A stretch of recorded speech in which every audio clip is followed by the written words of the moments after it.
Muchísimas gracias por sintonizar a Talking Rock en Español. Estamos transmitiendo desde la ciudad más feliz del mundo, Anaheim, California.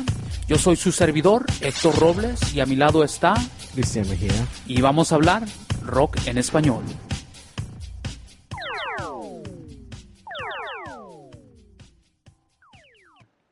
Hola, muy buenas tardes. Otra vez más estamos acá en Talking Rock en Español.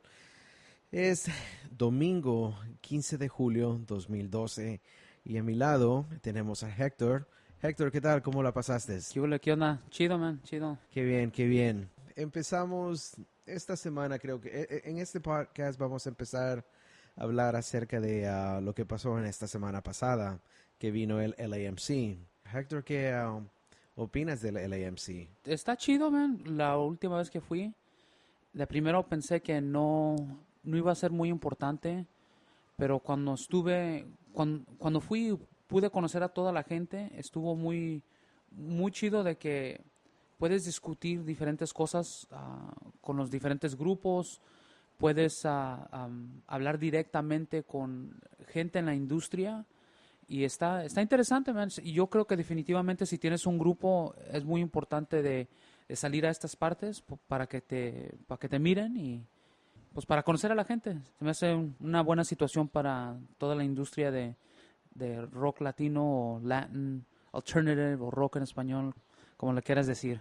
Es muy interesante que digas eso, rock en español, porque sí, yo tuve la oportunidad de atender al LAMC, solo que no fue en Nueva York, fue en México. ¿Lo hacían en México, el Sí, LAMC? sí, antes Pensé que lo hacían en Los Ángeles. Empezó en Los Ángeles, pero se movió a Nueva York y sé que lo hacían en México y también lo hacían en Argentina. Oh, wow. Ya, y sí, nosotros tenía ciertas cosas. Bueno, más que todo fuimos en un pequeño tour y accidentalmente fue coincidencia de que estuvimos durante esa temporada y ya sí me gustó. Me gustó ver de que fue en México y pude conocer cierta gente. Eso fue lo que me fascinó porque fue nueva audiencia y puedes conocer a toda la gente en la industria que está claro en esa parte. Absolutamente, pero como te decía, interesante de que dices rock en español porque Billboard hizo un comentario acerca de LAMC y se me hace muy interesante, de lo que escribió Marlon Bishop en uno de sus columns.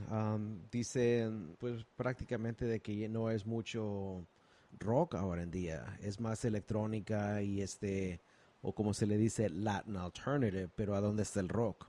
Y sí, y tiene mucha razón, porque cuando sí fui había mucho hip hop, mucha música, nada más con el lenguaje en español, pero sí tiene mucha razón que el rock no estaba allí. Pero no quiere decir que no era buena música, pero creo que está correcto el señor del artículo de Billboard, porque Marlon Bishop. Y así falta un poco de representación. Otra cosa también que se me hace un poco raro, de que ha de haber grupos de rock en español, pero ¿por qué no están yendo? No sé.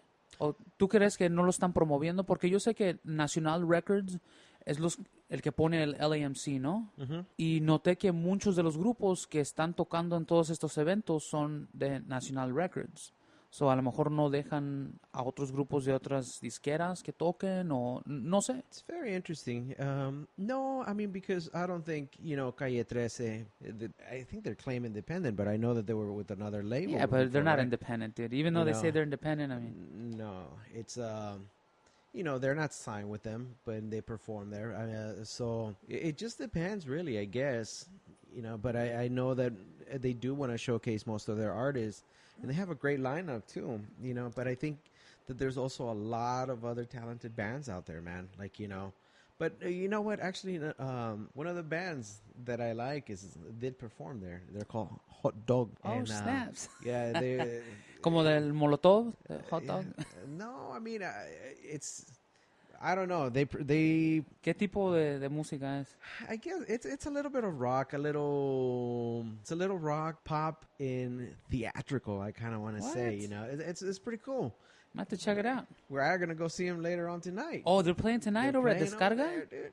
Okay, well, yeah, y también después del podcast nos vamos a ir al City Walk en Hollywood para ir a mirar unas presentaciones de unos artistas allí, tomar unas entrevistas y unas cuantas cosas. Se ponen muy bien esos eventos. It's really cool. You know, props a Descarga por promover lo que ellos tienen, lo que ellos pueden hacer. ¿Y So quién va a estar tocando ahora en Descarga en el show allí en Hollywood? You know, Hot Dog, si lo estoy pronunciando bien, o Hot Dog. El conjunto Nueva Ola se va a presentar también. Y está otro artista, pero... ¿Ramón Ayala? No. Los Rieleros del Norte, ¿no? Los...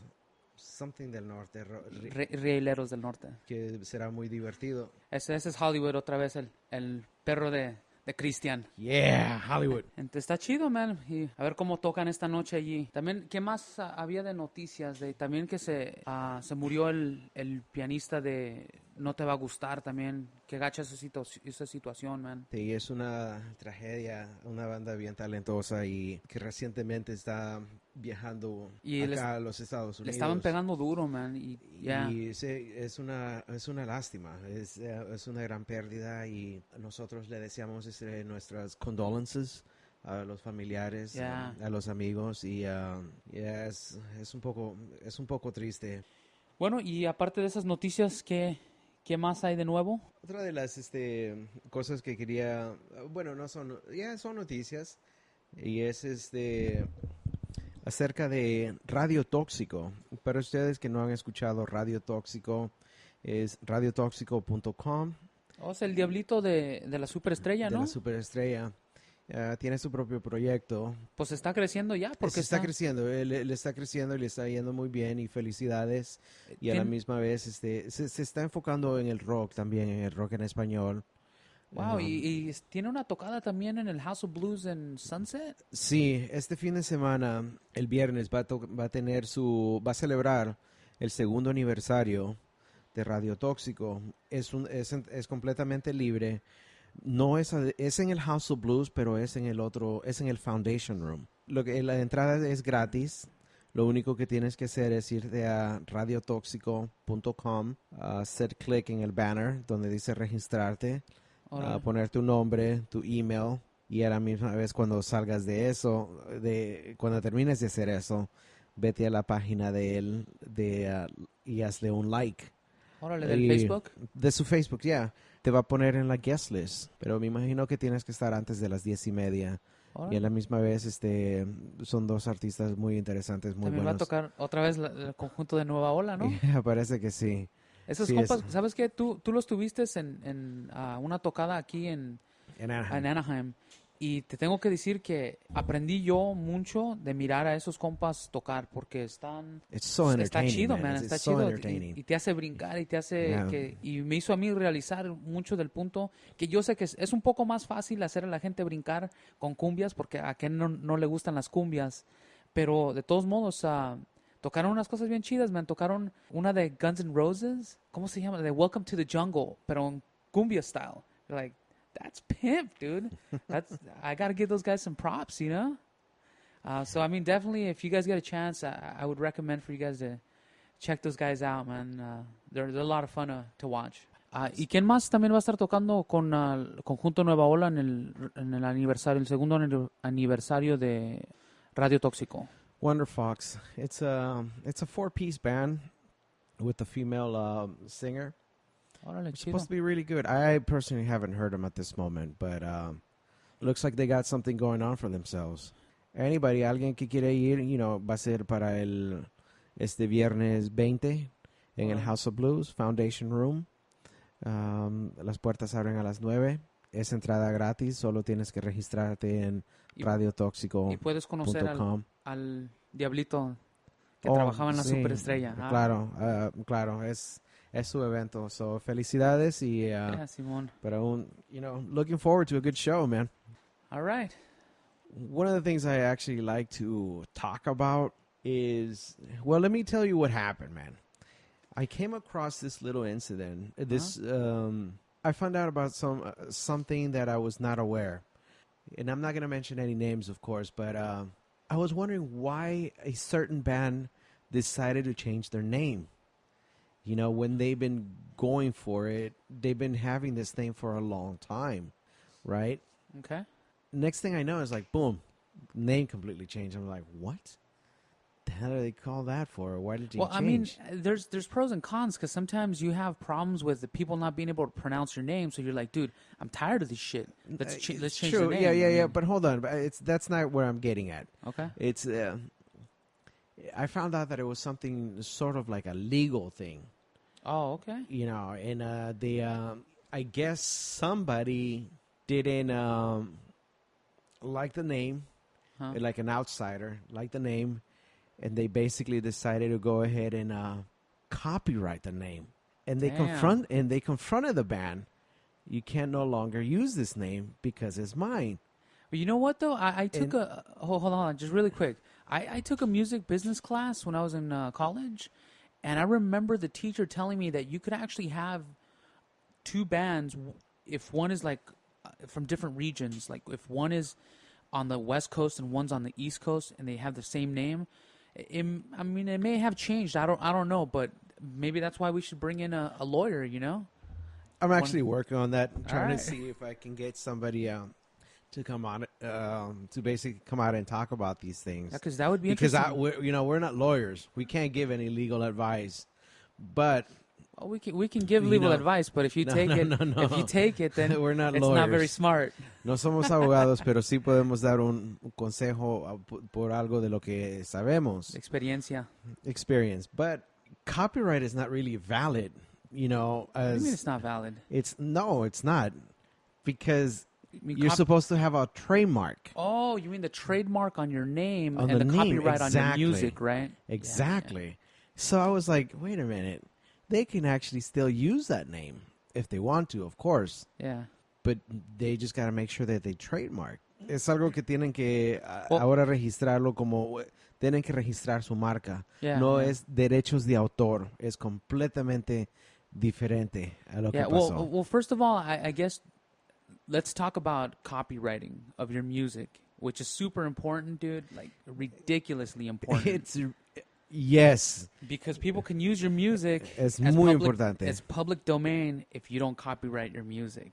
So, and it's actually really easy, dude, because when I copyrighted my music, I just went to the website. Well, here in the U.S., because I don't know how it is in other countries, but here in the U.S., there's just type in like copyright music, and it's $35 for an album, dude. I mean, it's not that expensive, dude, you know, and for $35, you can actually upload it right from your computer and as many tracks, dude. It's not even like, so you can actually copyright all the music you've ever written as long as it's like Christian Mejia Volume 1, you know? Yeah, so, very good. Yeah, I'm glad you actually talked about that. Yeah, that's really cool. Yes.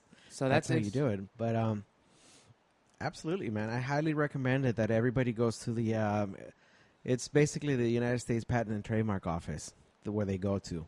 USPTO. Yeah. And how much do they charge for trademarking your name? You know, the trademark is a little bit different, man. It's a little bit different, and you could do it yourself. You have a couple ways where you can go. Okay. You could actually go by yourself online and do it. I believe it's $350 to register. Okay, and there's also another filing fee. Okay. I don't know how much that is. You can go with LegalZoom. I understand they have a pretty good service, you know, but I guess the best one out of all, and it's expensive, but it will be more like hiring a trademark attorney. It's interesting. The reason being is because what are the difference between all three of them? Well, the attorney, you trademark your brand, right? Yeah, you're trademarking your brand, you know, and it's pretty much with you. It's yours as long as it's valid, but you have to give a specific reason what you're trademarking. Because can you trademark a font? I don't think you can trademark a font, can you? It's a little bit complicated. Well, you know what? This is the whole point, though. We need to have a lawyer to come on so we could ask them those questions because, you know, these are very interesting questions that you kind of, like if you're running your band as a business or your promotion company as a business, you need to know these things because hopefully you're trying to be successful. And if you're trying to be successful, then you need to make sure you run your business properly, I guess you could say. Right. So we need to get on that. We will. Eventually we will. And just, we'll announce it when it's right. All right. Well, I guess we'll start with a few other interesting topics. I actually had a few topics that I was going to ask you about with touring. Something interesting that I was kind of debating was for me with my band members, I was thinking about doing weekend touring because we all have jobs, for families. We have different things that we have to do. My band members have mortgage payments and they can't take off for 3 weeks and go on a tour and then come back and still have their job there. I mean, what do you think about weekend touring, or do you think at some point you just have to break down and go for that month tour, or how do you feel about that? Again, man, it's kind of like what we talked about before. You have to build, in order for you to tour, you gotta have fans. Yeah. That can definitely go out there and go to your shows and help you promote. Weekend tours, I think it's also fine. That's where you start, though, right? Yes, but if you're going to do that, if you're going to go ahead and start doing weekend tours, you have to make sure that you get all the fans, you get all their information, anything possible, and you stay connected with those fans. So whenever you go back, you have a full house. And you do have to go back. I mean, that's very, very important because if you don't, I mean, they're going to forget about you. And, you definitely don't want to let fans down, because one thing that I had with the few different bands that I really enjoyed their music was I saw them one time and then I never heard of them like playing again around my neighborhood or around anywhere where I was at. So it's like, well, I can't drive to San Jose or, since I'm here in Anaheim, I can't. That's too far of a drive to go, on a weekend to enjoy some music. So, I mean, I think that's important that once you do start doing, your touring, that you keep on kind of, going back to these spots. One thing that... Well, you always have to be connected with your fans, though. Yeah, always. But I think it's something that may be obvious. However, it's not really done because a lot of the bands, like I told you, that I like, don't do it. So it's like they're good bands and maybe just a bad business model on that situation, Can be. Or maybe it's just that they don't know. And that's one of the things that I also want to bring up. And later on, throughout the podcast that we're going to be doing, I'm going to go ahead and start mentioning some of the places that I been to, that I seen shows, that I actually booked bands, and so on. I'll let you know what are some of the cool venues where you guys can go, where the bands can go and perform. But I mean, getting back to the touring on the weekends, I mean, would you suggest that that's where you need to start? I mean, because you can't be like, all right, we're just going to drop everything right now. We're going to take our 2-week vacation and take off on tour where nobody knows who the hell you are. No, claro que no. Bajo las circunstancias de que de ciertas bandas nadie puede hacer eso. Pero sí, definitivamente recomiendo de que lo hagan, pero que lo hagan bien, que no lo vayan a hacer half-ass. Yeah. Well, something very important, dude, that I think a lot of people may not take into consideration is looking at, once you get your website up, looking into the statistics on your website to see where your highest traffic is at. Because if you look at where your highest traffic is at, then that's what's going to give you where you want to go. Exactly. And if, say, you live in California, but your high traffic is in Texas, then you need to make sure to start playing in Texas, dude, because that's where your traffic is at. And a lot of these websites will provide you with statistics like that. So, yes. So, I mean, things that I've been thinking about. Oh, no, that's good information, man. That's definitely good information for the bands. Pero por eso, that's why it's so important, very important for all of you bands out there to have a website. You have no idea how much more knowledge you're going to gain by having it and where the traffic is going to come in. Like, just like Hector said, you're going to find out where all of this traffic is coming from. Facebook doesn't offer you that. It offers it to them. That's why it offers it to them to advertise to people and for them to make money, but not you. Exactly. And so make sure bands, if you're listening, build a website. Get it going on. And I would, you know what? I would actually like to one of these days bring in an artist and a different artist that has done touring, in Mexico and Spain or wherever they've gone, and to ask them exactly, I guess, what success for them is in touring, and financially how successful it was. Because I mean, you have to take into consideration that success for people is going to be different. It's going to be a different definition because for somebody, success for them might be, shit, dude, I tripled my fan base, which is now going to buy my CDs, which is, building it to what their goal is. And success for other people is, shit, we only had, 10 fans, so that was not very successful, So it depends on what your definition of success is.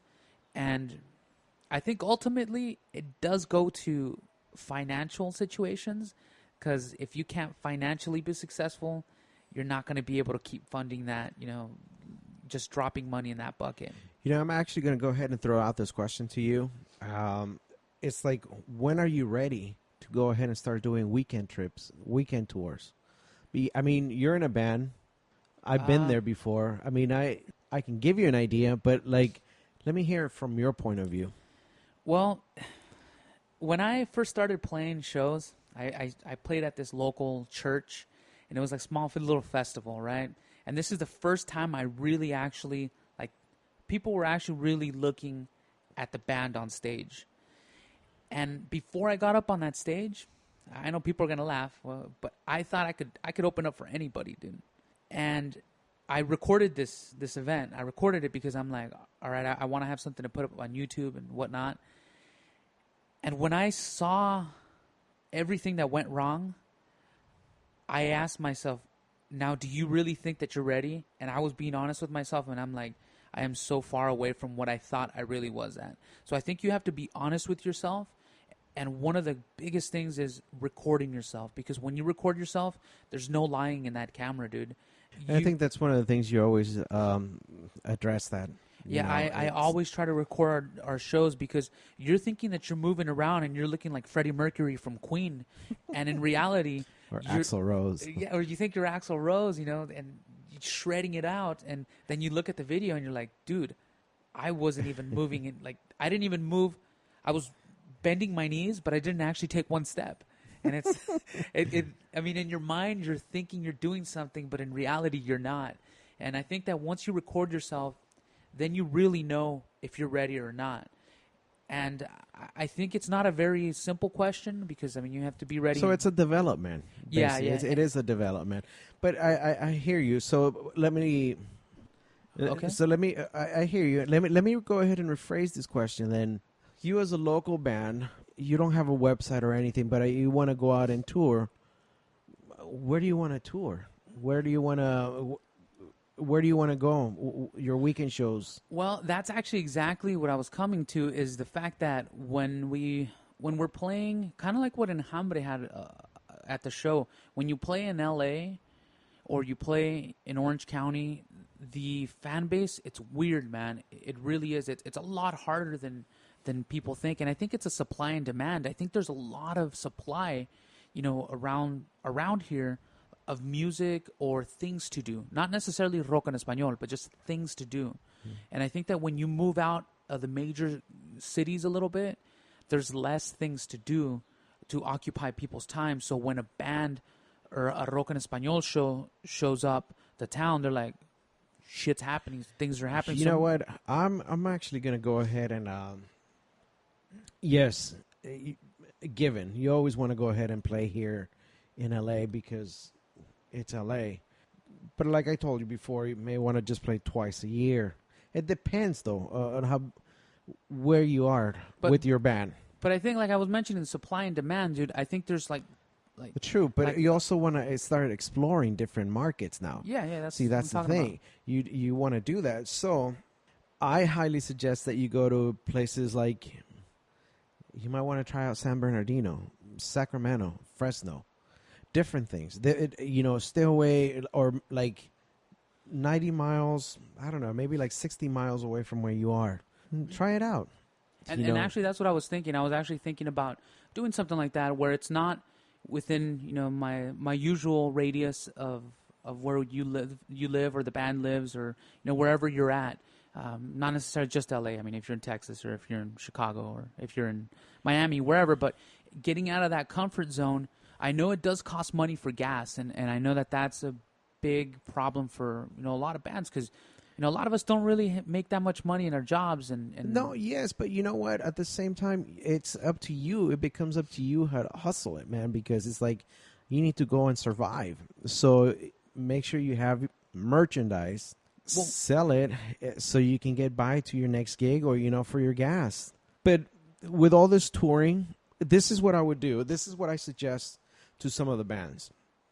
If you're a local band, okay, you're doing the local scene. Yeah, you're doing the local scene. What you want to do next is you want to find your region, another region, where you can start developing your act. That means going to either probably like San Francisco and go around that within those 60-mile radius of San Francisco, or different areas, or Sacramento. Do that, but do your research because that's going to help you out a lot. I guess, do you think the payoff, here's like another question. Do you think that the payoff is there for touring? Because I've heard of a lot of bands that go touring and they come back just brokenhearted, dude. Like, we just spent all this money and we don't have shit, So, I mean, that's one of the things. I mean, what's your perspective on that? Because they do it when you do that, lo estás haciendo lo pendejo. How, like, you think that they didn't have merchandise printed out, they didn't have proper marketing, stuff like that, or? Yeah, everything takes effect, dude. You got to know how to do it. At first, I would say, and these are the lessons you learn. These are the punches you go through. It happened to us when. What happened to you? We fucking tour, like I told you, a lo pendejo.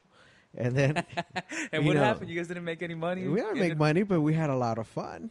It was really cool, but we gained knowledge. We gained the experience. And I think actually that's one of the things of a few of these bands that I know that toured and kind of came back empty-handed, is that they're too much of party animals, man. And you have to realize that this is your business. You can't be, sniffing. The party's fine, dude. But you can't be sniffing all your profits in cocaine. No, I mean, we never did any shit like that. But, the partying is fine, dude. It's cool, but you just got to have a level-headed, dude. You need to be level-headed in order to, you need to see where you are, man. That's basically what I'm saying, that I'm just suggesting, like, if you're going to go ahead and start doing this, make sure you plan it right. Have your merchandise ready, and this is why, like I said, have a plan, develop a plan. Yeah, you told me about the 6-month plan of how many fans you need to grow within 6 months. And if it's not growing within those 6 months, then you need to step back and reevaluate why, if it's something that you're doing wrong, are you in the wrong market, or what the situation might be. So, which I thought was really cool, man. It's really good advice from you. Well, here's another interesting situation there's a cousin of mine that usually shows up to our shows. He's a pretty cool guy. Loyal fan. Yeah, he's a loyal fan. The one cool thing that I think that everyone should have is somebody that comes with you to all your shows. One person. And the reason that But he has to be very honest, though. No, yeah, for sure. My cousin, his name's Bobby. This guy, he's really into music as well. And what he'll do is he'll stand back for our sound check, and he'll listen, because you can't really trust most sound guys at a place. I mean, a lot of them, they're good, but in most of them, you're going to have a really shitty time. And you need to have somebody that's not the sound guy that's standing back going, you know what? You guys sound okay, but you guys are too loud, dude. The sound's good, but you guys are too loud. You guys need to turn it down a little bit. And sometimes when the band turns it down just a tad bit, it sounds a lot better. Or there's situations where the sound guys took off, and you're like, dude, you guys need to turn up your vocals.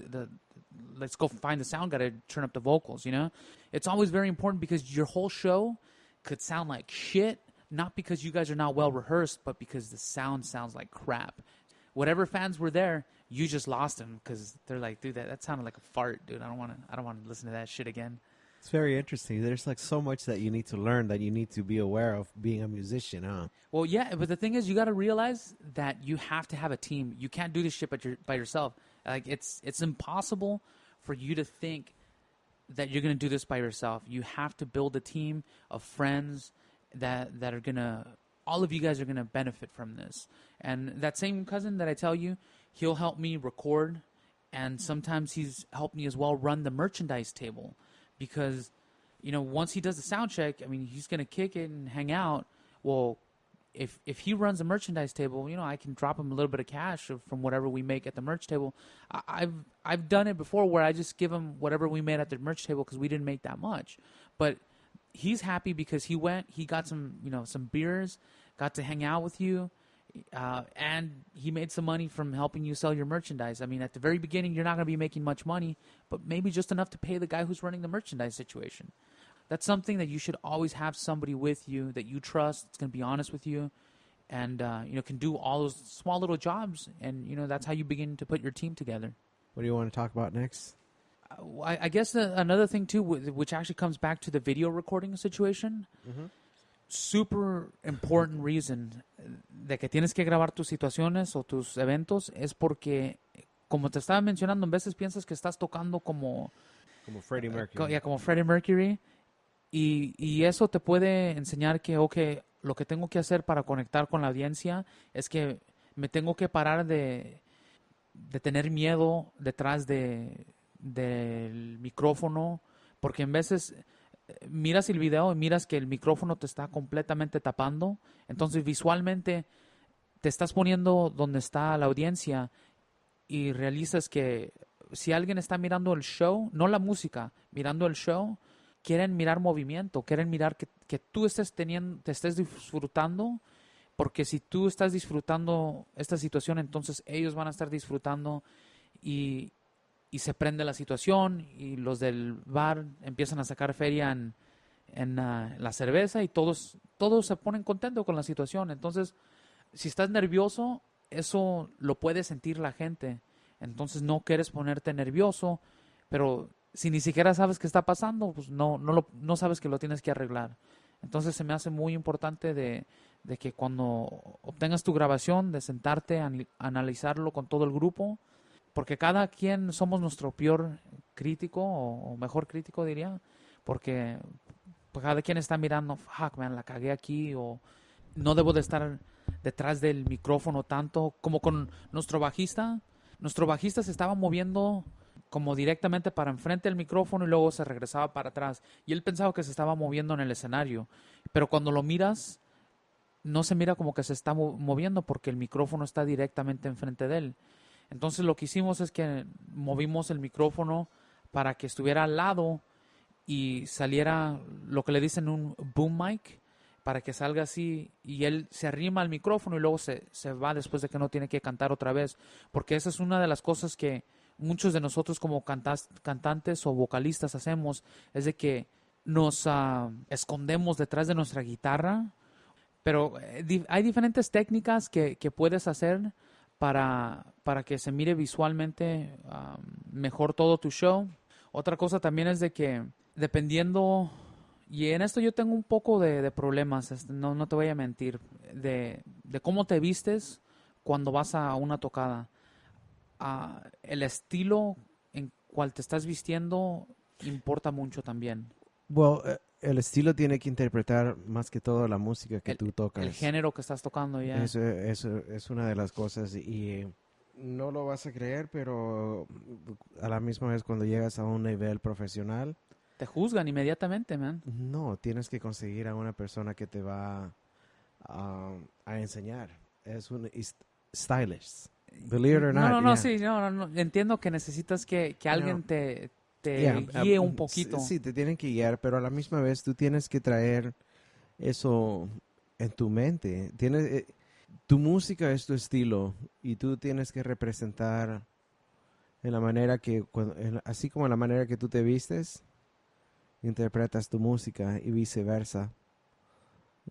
Pero se me hace que muchos de nosotros no ponemos mucha atención en eso porque creemos que nuestra música va a hablar por en sí mismo, pero muchas de las veces no es solamente eso. Estás vendiendo todo el paquete de cómo te miras, cómo tocas la música, cómo Sí, porque eres interpretas en el tú eres escenario. porque a pesar que eres músico, eres un entertainer. Yeah. Eso tienes que evaluar todo eso, tienes que tener en consideración. You know, I mean, look, los Beatles hicieron, agarraron Con eso su con los suit. suits, con el pelo. Después empezaron a desarrollar, a cambiar y No, pero muchas bandas. también es un punto que nosotros como artistas nunca ponemos, uno nunca, pero no ponemos mucha atención porque también cada cosita va costando dinero, man. Y todo se regresa al dinero, entonces como no estamos... You think so? Sí, Porque yo creo... en veces yo he pensado, no he pensado, pero he escuchado que dicen, well, ¿qué va a pensar la gente de mí? Porque entre nosotros tenemos eso de que, man, ¿qué va a pensar la gente de mí? Pero sabes que si tú... Mucha de cómo te mira la gente también es de cómo tú te sientes adentro, porque si tú das esa inseguridad, Ujú. entonces la gente va a sentir la inseguridad también. Entonces tienes que tener una actitud como, me vale, man, me vale lo que piense la gente, Well, that's no what le va a rock and roll gustar. is, man. Rock and roll is a rebel. But I think a lot of It's, people overanalyze it, well, you know? it's, you know, rock and roll is being a rebel, but at the same time, music, it's a style. Well, That's everything. why they always say, like, you know, what style of music. So you got to put in your sense into it. You know, how are you going to dress up? How are you going to come out? So, Yeah, well, that is very important, dude, for and the it's bands very to know that. and it's very difficult, dude, because como nosotros los gorditos, dude, está bien cara la mendiga ropa, dude, and try to buy some jeans, dude. I'm right at the point. I'm gonna be honest with you. I'm at the point where I'm too fat to buy clothes at the regular store, but I'm too skinny to buy clothes at the fat store. You're just kind of like, God damn it! I have to go get my shit tailored, and that costs even more money, dude. and try to find some jeans, dude. That I had such a hard time trying to find jeans, to just stylish jeans, man. A lot of these jeans, you think, oh, you can pick one up for $50. You can pick it up for this much. But you go out and you're like, oh, we have the size right below that, but we don't have that size. So you can't buy stylish So jeans. basically, Dude. what are they telling you at the store then? Well, either lose some weight or gain some weight. So it's Oh, man. it's kind of it's a weird situation, man. So I could tell you it can be difficult to find the proper clothing, and once you do find it, it can cost a lot of money, dude. It really can, and people can tell the way you dress from just your shoes. I had this promoter guy tell me at the club one time that we were discussing about that, and he's like, yeah, man, sometimes I show up and I look at my beat up kicks, and they're better than the artist that's on stage trying to act like, you know, he's a pop star, and he's all that's sad, you know.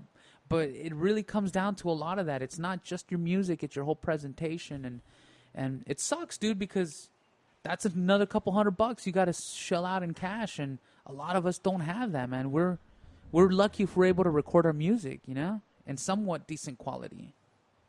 So that's my thoughts on that style end, I guess. All right. All right. I wanna jump back and forth, I guess, a little bit on this on the situation about playing in different cities, and it just came to my mind right now. How do you feel about how many shows to play and when you're playing too many? Because I remember, I think in one of the other podcasts, you had said that you can't give fans too many options, because in sales, if you give too many options, then people are going to get confused, and then you're not going to sell anything. You know, so it translates to playing music. If you know, how many shows is too many within a month? I don't know. I've had that question. It's if you look at it from an industry point of view, they want to see you perform as much as you can. Yeah, but at different places. Well, yeah, exactly. You know, you want to have performing live. If you could play up to 180 to 200 shows in a year. Oh, hold on. Well, let's break it down a little bit more, because you're going a little too crazy on the math for me. I think there's like 365 days, but you're going a little crazy on the math. Because say I live here in Southern California, right? How many shows is it too many for me to play within a 50-mile radius within a month? Within 50 miles, I say you should probably play maybe in a month, you said, right? Yeah, in a month. One. You know, just go ahead and do one. I mean, it's... But at one show, then you're really not... Hold on. I mean, you're really not getting, that much exposure, because then you're only playing 12 you're shows. Just basically saying 25 within a 50-mile radius. All I can tell you is, I'll break it down like this for you. If you're a local band, you're here in Orange County, you're basically, the easy access for you is L.A. and Orange County at this moment. San Diego. Right. And, yeah, but San Diego, you can. But I would say is like, do one... start exploring. If you've been here in LA for quite some time in Orange County, you've been playing back and forth, back and forth, back and forth. Yeah. Now let me ask you this. By you playing back and forth, how many fans have you gained out of it? Not that many, dude. Okay. Not that many. So now you go, let me start going outside. Let me start branching outside.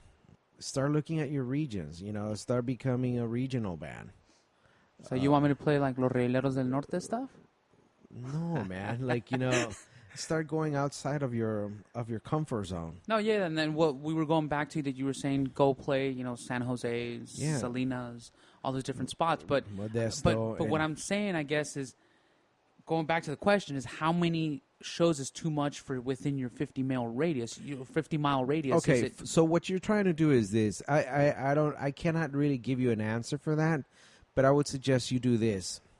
If you're thinking about going on tour, starting a tour, it's not necessarily a tour what you want to do at this moment. No, like I said, weekend tour. No, it's not even a weekend tour.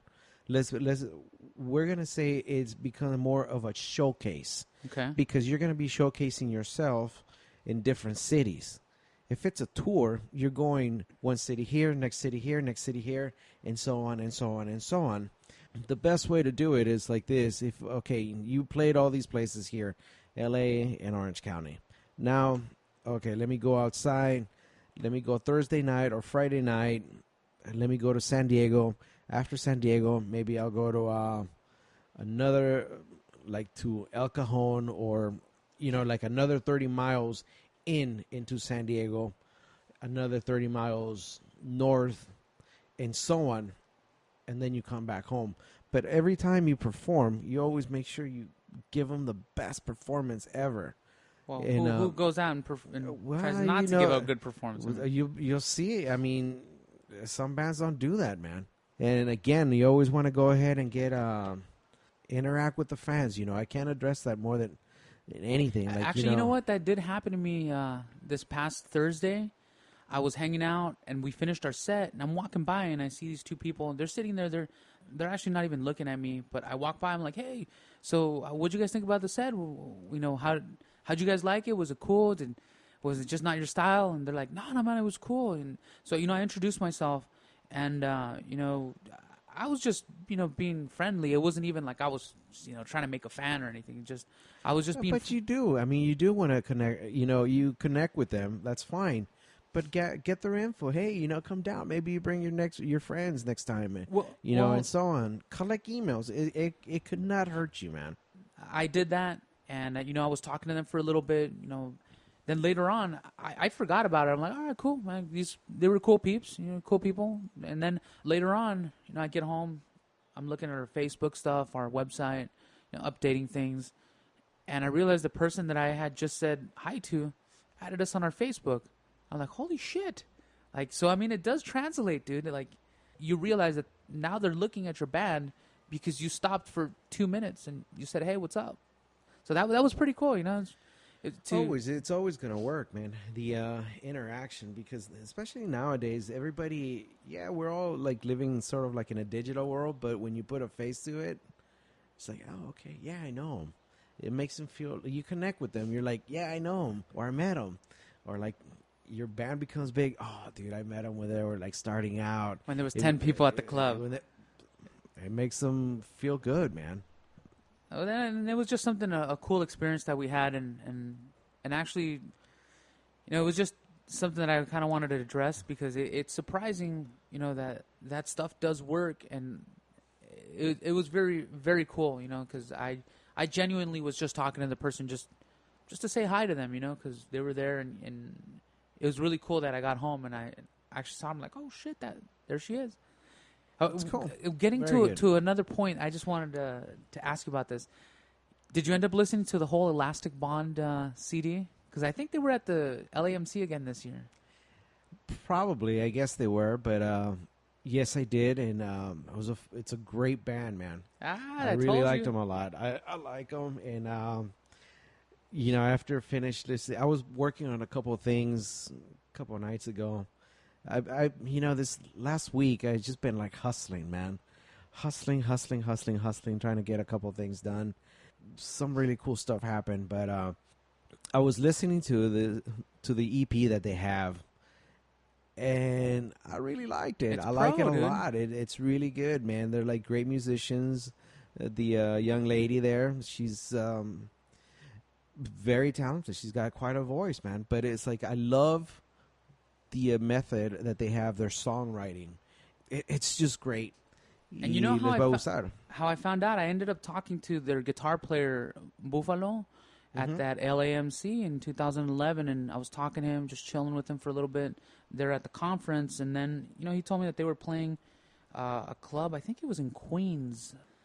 With on that good note, we'll go ahead and end the podcast, and want to say thank you to everyone who's listening again. We're going to go ahead and check out Descarga tonight, and we will tell you what happened next week, so make sure you guys stay tuned in for the next podcast. You guys have a good night. Okay, hasta luego y hasta la próxima. Semana. Semana. Semana. Semana. Semana. Semana. Semana. Semana. Semana.